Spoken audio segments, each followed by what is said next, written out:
కాపాడలేదు భగవంతుని ముందే కాపాడవచ్చు కదా. పాపం భగవాన్ భక్తులే కదా. వచ్చేసేసి ఏముంది ఆ ముసలిని చక్రంతో నరికేసేసి ఆ ఏనుగును తీసుకొని రావచ్చు. కానీ ఎందుకు చేయలేదు? కొన్ని వేల సంవత్సరాలు వాళ్ళిద్దరి మధ్యలో యుద్ధం జరిగాక చివరికి ఒళ్ళో అంతా ఓడిపోయి ఇంకెవ్వరు దిక్కులే, అన్యరా శరణం నాస్తి అనేసి ఈ లోకమంతా ఎవరి చేతైతే నడిపించబడుతుందో, ఎవరైతే రక్షకుడో తనే వచ్చిన రక్షించు అని చెప్పేసి నాలో శక్తి అంతా పోయింది, నేనేం చేయలేను, నీ మీద ఆధారపడున్నాను. కాబట్టి మనం మన సొంత నిర్ణయాలు కాకుండా ఒకసారి చెప్పిందంటే అది దాన్ని ఖచ్చితంగా ఆచరించాలి. అది ఎందుకనేది ఇంకా ఆలోచించకూడదు. మనం ఎప్పుడైతే మన శక్తి ఉంది అనుకుంటామో ఇంకా ఆ కష్టం తప్పదు, పోరాడుతూనే ఉండాలి. మన శక్తి ఇదంతా మనది కాదు. లక్ష్మీదేవి ఎక్కడ ఉంటుందనే, ఎక్కడైతే ఉత్సాహం, శౌర్యత్వం, వీరత్వం, ఆనందం ఈ 5 గుణాలు కలిగినటువంటి ప్రదేశంలో మాత్రమే ఉంటుంది. మనం ఎప్పుడు బాధపడుతున్నాం అనుకోండి, కొంతమందికి ఎప్పుడు ఏది చేసినా కానీ ఒక రాజ్యంలో ఒక రాజుకు వెళ్ళిపోతున్నాడట. రోజు మంత్రి రాజు వెళ్తుంటే ఒక ఎప్పుడు దీనంగా కూర్చొని ఉంటున్నాడట. చూశాడు మంత్రి, ఎప్పుడు చూసినా దీనంగా ఉన్నాడు. అసలు వీడి బాధ ఏంటో తెలుసుకున్నాడు. రాజుగారు ఏంటాడు, వాడు ఎప్పుడు చూసినా దీనంగా ఉన్నాడు, పాపం బాధపడుతున్నట్టున్నాడు, వాడిని పిలిచి ఏదో చేయాలి అంటే సరే అని ఆ రాజు అక్కడ ఆస్థానంలో కూర్చున్నప్పుడు పిలిపిస్తాడు.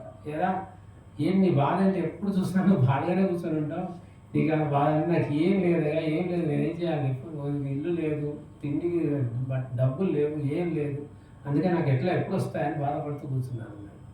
సరేలే అయితే ఒక పని, నీకు కొంత డబ్బు ఇస్తాను సరిపోతుందంటే ఆ చాలు ఉన్నాడు. కొంత డబ్బు ఇచ్చేసి పంపించాడు.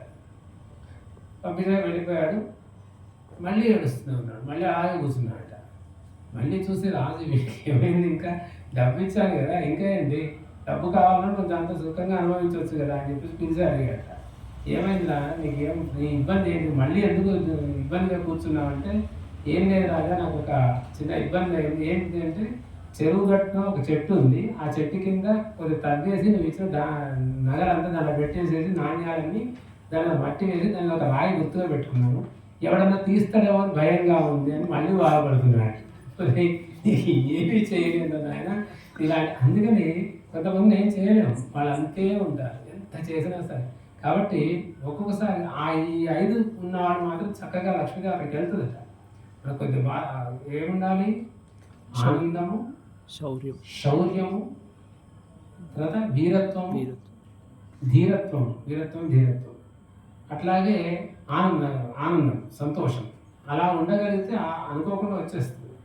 మనం అది పెద్దలు చెప్పిన ప్రకారం నడుచుకుంటూ ఉండాలి. నేను చెప్పేది ఏంటంటే, ఆయన చెప్పింది భగవంతుడి మీద భారం వేసి వెళ్ళడమే.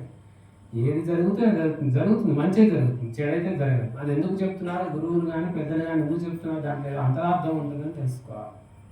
అంతేగాని మన ఇష్టమైనట్టుగా చెప్పిన తర్వాత మనం అట్లా వెళ్తే ఏమవుతుంది, ఒక రోజు ముందుకు వెళ్తే ఏమవుతుంది, లేదంటే ఈ పని చేస్తే ఇంకా దానికి ఏదో వంక చెప్తారు, అది అవుతుందో కాదు అని భయం.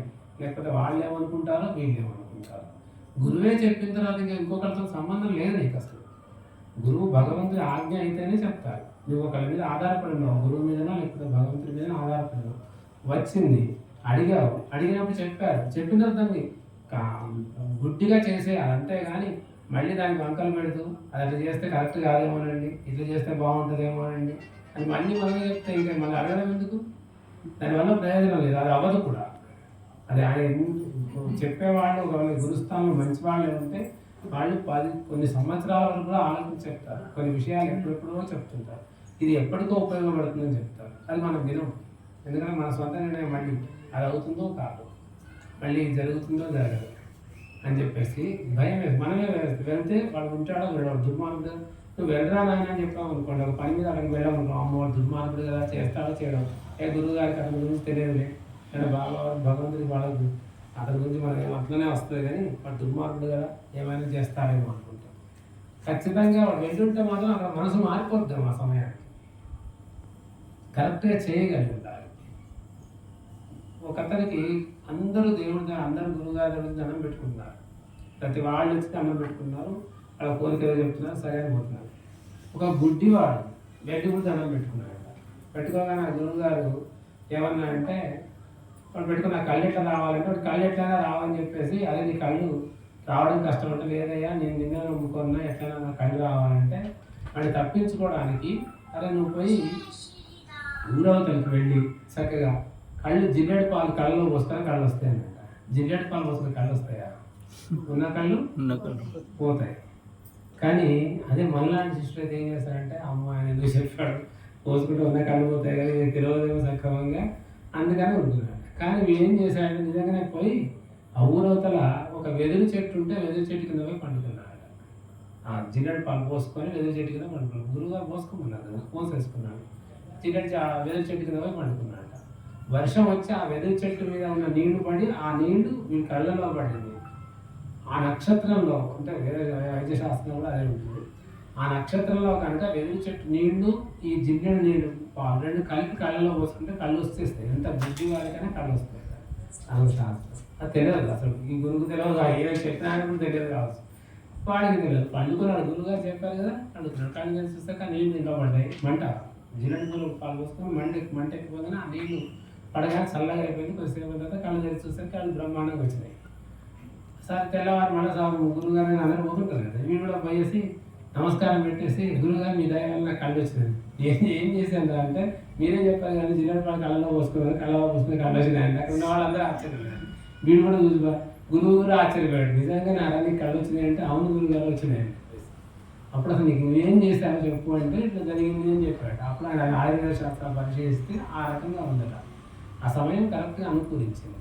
అది ఇతనికి తెలియదు, అతనికి తెలియదు. కాబట్టి మనం చేసే పని ఏదైనా ఉంటే ఖచ్చితంగా చెప్పించేటట్టు అందులో బాబా వెళ్ళమని చెప్తే వెళ్ళకుండా ఉండమని చెప్తే అది తెలుస్తుంది. సో ఆ బాబా కానీ తెలియదే మనం ఇక్కడ ఉన్నాము కాబట్టి అది చెయ్యి ఆచరించాలి. అయితే ఇన్ని రోజులు ఇప్పటివరకు 10 సత్సంగాలు అనేవి ఉన్నాయి కదా, అంతేనా?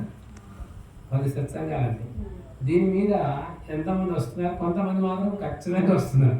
దాంట్లో ఏ సందేహం లేదు. ఎప్పుడో ఒక్క సత్సంగమో ఏదో మిస్ అయ్యి ఉండదు, ఒకటో రెండో, కానీ 90% వచ్చిన వాళ్ళు ఎవరన్నా 1-2 మిస్ అయ్యి చెప్పలేను కానీ. కాబట్టి దీని మీద ఈ వాటి వరకు నేను ఉపన్యాసం చెప్పడం కాదు. ఇక ఇప్పుడు మీరు అభిప్రాయం చెప్పాలి. అసలు ఎట్లా మార్చాలి, ఏ రకంగా ఇంతే ఉంచుదాము అంటే ఈ రకంగా చేయడం కరెక్టేనా, ఈ 10 వారాలు చేసింది కరెక్టేనా, లేకపోతే దీంట్లో మార్పులు చేర్పులు చేసి ఉంటే బాగుండేదా అనేది మీ అభిప్రాయం చెప్పాలి. ఒక్కొక్కరు అభిప్రాయం అడుగుతాను. ఎందుకంటే వచ్చే వారం ఉంటుంది కదా, మళ్ళీ చివరి వారం ఉంటుంది, నెక్స్ట్ వారం కనబడుతుంది. అందుకని ఒక వారం ముందే చెప్పండి. వచ్చే వారం చెప్పే విషయం కానీ వచ్చేది చాలా విశేషమైనది, లాస్ట్ది కాబట్టి చాలా విశేషమైన విషయం చెప్పాలి. ఈ 11 రోజుల్లో ఏం జరిగింది, ఏమి జరగాలి, ఏ విధంగా ఉండాలి, ఇప్పటి నుంచి మీరు ఏ విధంగా మీకు రాబోతుంది వచ్చిన వాళ్ళకి అవన్నీ ఫలితాలు చెప్పడం జరుగుతుంది. అందుకని ముందు వారమే చెప్తున్నాను. ఇప్పుడు మీ అభిప్రాయం మీరు చెప్పాలి. ఎప్పుడు నేనే చెప్పకూడదు సార్, అట్లా కాదు కదా, ఒక్కోసారి మీరు చెప్పాలి కదా. అందుకోసమని అసలు ఏమైనా మార్పులు చేయాలా, ఇంతే ఉండే బాగుండేదా, మీకు ఏమనిపించింది అని చెప్పండి. అర్థమైందా? మైక్ తీసుకొని ఒక వాళ్ళు చెప్పించారు ముందు చెప్పు.